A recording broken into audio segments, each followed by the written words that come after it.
Good morning, students. Today we will be going on with chapter number 3, that is money and credit. Before money, there was barter system of exchange. Now, barter system of exchange, the definition says that exchanging of a commodity for a commodity. Here I have written the definition, as you can see, that is exchange of a commodity for a commodity. Now I have given an example of wheat and rice. Now if you see wheat, if X has surplus of wheat and Y has surplus of rice, then they can exchange the commodity and they can take whatever they are willingly want it to be. Second is rice and milk. Similar, if anyone has surplus of something, they can willingly to exchange the commodity for a commodity. That is what barter system says. Now, double coincidence of wants suggests that both the parties should be willingly be exchanging the commodity for a commodity. That is what double coincidence of wants tells us that. But drawbacks of barter system suggest that it is not a good system which has certain drawbacks as it is. Now in drawbacks, the first is double coincidence of wants. Now as we have learned here, double coincidence of wants is the parties are willingly to exchange. Now I am taking the example of wheat and rice. Now what will happen if I want wheat and someone else who doesn't have rice but they have milk? So I have to find that person who would be willingly be exchanging the commodity with me. So here in barter system it was difficult to find that person and it was time consuming as well. When it came to store of value, the second, as at that period of time storage was a very important factor, because the commodities which were exchanged were perishable goods. That's why it was a flop show for barter system, as there was no store of value.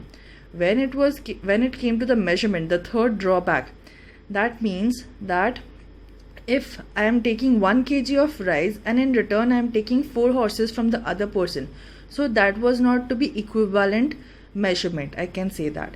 Next is the future payment. Now when I talk about future payment, is like, suppose I promise you to pay you back 1000 rupees if I have taken something from you.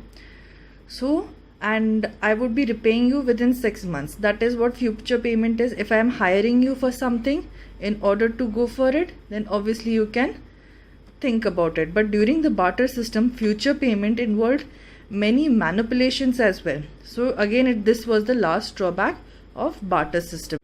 As the barter system was working inefficient, money came into the purview.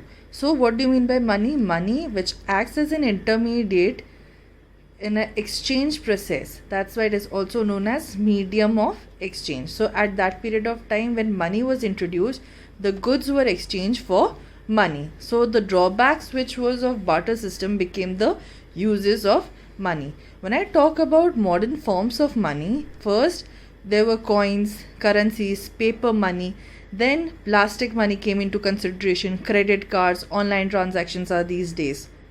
Now going on with the deposits with banks. Now in other forms in which people hold money is as deposits with banks. At a point of time, people only need certain currencies for day-to-day needs, like workers who receive their salaries at the end of each month, who have extra cash at the beginning of the month. Now how would they deposit it, or where would they deposit it? So that's why banks were introduced. They deposited with the banks by opening a bank account. So here I have drawn a diagram to understand the basic needs. That is, first is the banks and second customer. I can say a worker or we as a customer. So what the customer does is opens a bank account, deposits their money, and bank in return will pay certain amount of interest to the customer. In this way, people's money is saved with the banks and it earns an amount as an interest.